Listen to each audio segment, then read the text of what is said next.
రాజాసాబులో కూడా మీరు చేస్తున్నారు కదా! అందులో కూడా మీరు ప్రభాస్ గారితో కలిపి బాగా కామెడీ చేస్తారా? ఎలా ఉండబోతుంది మీ ఇద్దరిది? ఇప్పుడు రిలీజ్ అయిన లుక్ ప్రకారం కావచ్చు, కంటెంట్ కూడా బయటికి తెలిసింది అది హారర్ జోనర్ అని. డెఫినెట్గా థియేటర్లు బ్లాస్ట్ చేస్తామండి ఫన్తో మాత్రం. అటువంటి క్యారెక్టర్ అదైతే అంటే మారుతి అన్న విశ్వరూపం. అదే మారుతి గారు మీరు కలిసి అప్పుడు ప్రేమ కథ చిత్రం చేశారు, అది ఒక హర్రర్. ఇప్పుడు కూడా అదే విధంగా ఉండబోతుందా? లేదండి దాని గురించి మనకు వద్దన్న. మ్యాటర్ ఏంటంటే ఆల్రెడీ మనకు లుక్ రిలీజ్ అయింది, ప్లస్ ఆ కంటెంట్ కూడా బయటికి తెలిసింది. అంతవరకు మనం మాట్లాడడానికి పర్మిషన్ ఉంది. డెఫినెట్గా సినిమా అయితే మాత్రం ప్రభాస్ అన్న ఇంతకుముందు 5 మూవీస్, నెక్స్ట్ 5 మూవీస్ అలా చూస్తుంటారు. మీరు అలా చూస్తారు, ఆ క్యారెక్టరైజేషన్తో చూస్తారు. వెంకటేష్ గారితో లాంచ్ చేయించడం, ఆయన మళ్ళీ సిరిలో పెళ్లి కనప్రసాద్గా పాపులర్ అయ్యారని ఆయనతో చేయించానన్నారు. ప్రభాస్ తోటి చేయించడానికి కారణం ఏంటి? ఆయన పెళ్లి కనప్రసాద్ అన్న లేదన్న, ప్రభాస్ అన్న నా ఎక్స్ప్రెస్ రాజాకి ఒక మంచి ఫ్యాన్. ఎందుకంటే యూవీ క్రియేషన్స్లో ఎడిట్లో చూసినప్పుడే నాకు ఫోన్ చేశారు, తమ్ముడు నీ టైమింగ్కి నిజంగా చాలా అసలు తలుచుకొని నవ్వాను తమ్ముడు. అప్పటి నుంచి నా పైన ఒక గుడ్ విల్ ఉంది.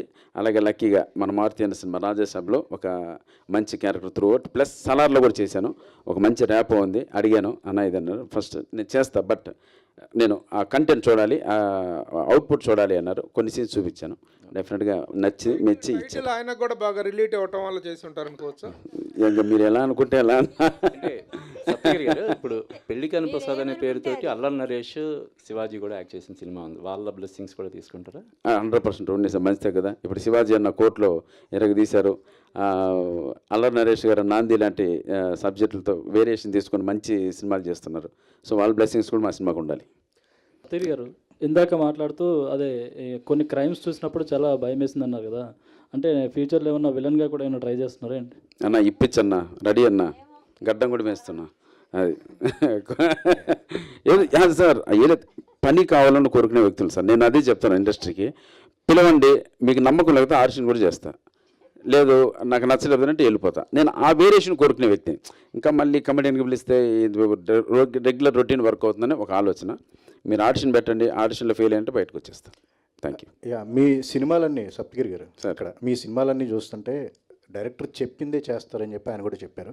బట్ ఒక విషయంలో మీ సినిమాలన్నీ చాలా క్వాలిటీగా ఉంటాయి, క్వాలిటీ విషయంలో అసలు కాంప్రమైజ్. ఆ విషయంలో మీరు పుషింగ్ ఏమైనా చేస్తూ ఉంటారు ఎట్లాగా? 100% సార్. దానికి తగ్గట్టు రెమ్యునరేషన్ కావాలంటే తగ్గించుకుందాం, అవుట్పుట్ బాగుండాలి. ఇప్పుడు ఈ అవుట్పుట్ అంటే ఇప్పుడు సిద్ధార్థ సుజాత గారు కెమెరామెన్, ఆయన కొంచెం పెద్ద సినిమాలు చేస్తున్నారు, మాకు కావాలి. శేఖర్ చంద్ర ఈ బడ్జెట్లో లేకపోయినా పెట్టుకున్నాం. సో ఇలా పెట్టుకుంటేనే నేను ఇంత పెద్దవాళ్ళ దగ్గర తిరగలను సార్, ఈ క్వాలిటీతో సినిమా చేస్తాను, ఈ కంటెంట్తో సినిమా వస్తుందని. ఇప్పుడు మనకి లిజన్ కరెక్ట్గా లేదనుకోండి, నేను వాళ్ళ దగ్గర చూసినా ఏది ఈ క్వాలిటీ సరిలేదురా అని చెప్తారు ఫస్ట్. సో దానికోసం డెఫినెట్గా కాంప్రమైజ్ అవ్వాల్సిందే. అలాగే అయ్యాం, ప్రతి సినిమాకి నేను అలాగే అవుతాను.